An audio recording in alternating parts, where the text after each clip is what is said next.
you know, do I know that? What I know. I don't know what the greatest one is, but I think a lot of people don't know me, and they think that I'm a cold and uncaring person,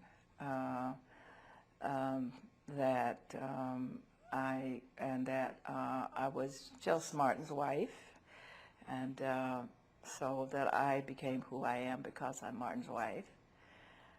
I don't know, those are some of the things. I don't know what else. I guess that's enough. I guess that's enough to be really annoying. But you know, my mother taught me to be, not to worry about what people say about you, just be what you are, you know. And I try to be my best self and be what I am, and knowing what I am and be satisfied with that. And if people don't know it, I mean, you know, it's like maybe they'll eventually know it. You know, it doesn't, you know, it doesn't bother me. So Keep your focus. keep your focus. Well, I think the definition of leadership is a person has to be a great character, has to have a purpose, and that purpose has to be something that transcends one's own particular interest, but would be something that would benefit the whole of humanity. And one has to be consistent in one's behavior, whatever one does. One has to be, I said character, which includes honesty, truthfulness, and all of those things.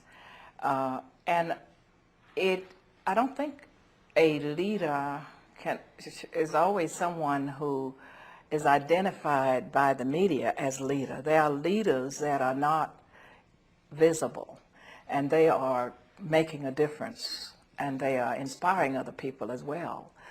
And so sometimes people mistake charisma for leadership, but I think a person who's a leader has to have a vision and has to be able to implement that vision.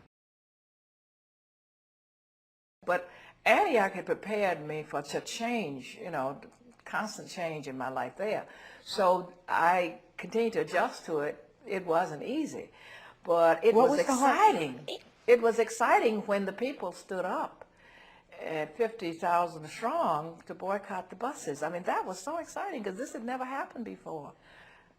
And Rosa Parks was also an extraordinary woman. You got to know her during this period. Oh yes, Mrs. Parks was a very quiet and dignified person, and was the appropriate person to be the pioneer, because she was such a lady. She was a Southern lady, and I think one of the reasons why the bus driver didn't rough her up, she was so dignified in her carriage, and she was such a lady. You know, how can you hit on Rosa Parks? You know, and so she was a nonviolent in her spirit even then, because she had been to the Highlander Folk School, where they did talk about nonviolence, teach us on nonviolent and violence, and so everybody.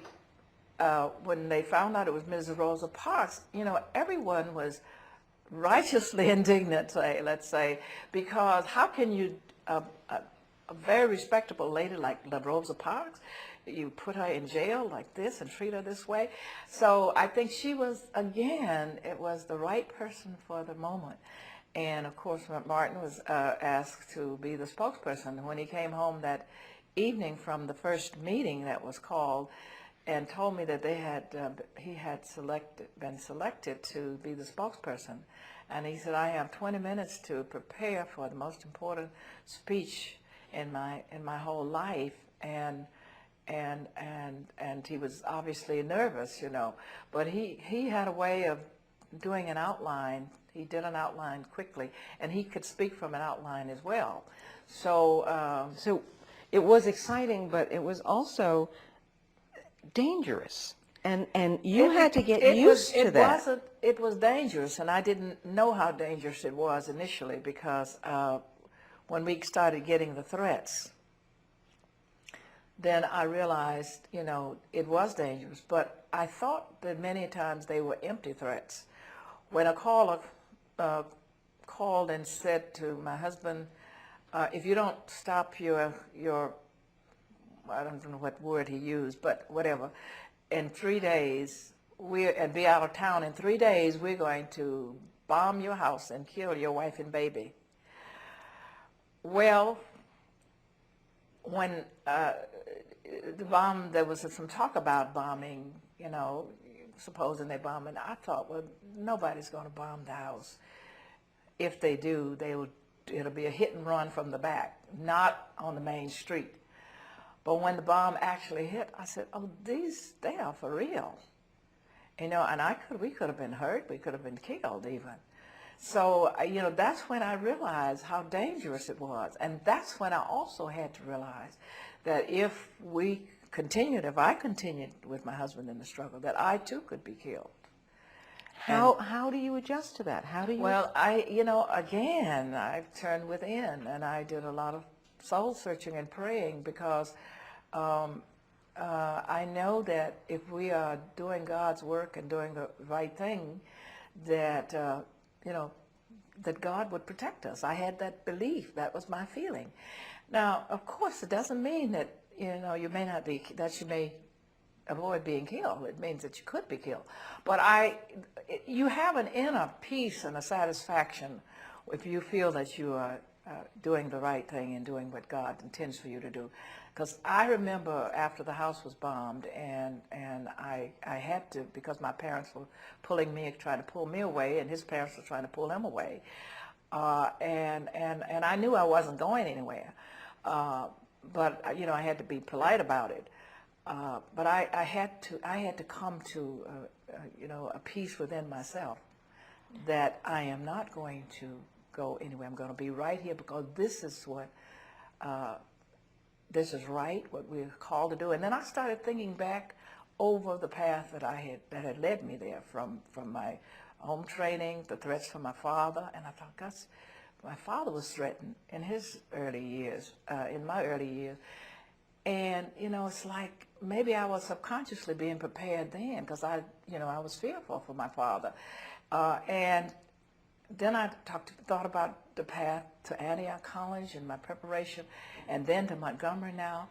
And here I am. And all of a sudden, when Martin said we're going to Montgomery, that's where I want to start my ministry. And I wondered why. And then I said, now I know why. This exciting movement. And this is part of God's plan, and this is what we are supposed to be doing. This is what I'm supposed to be doing.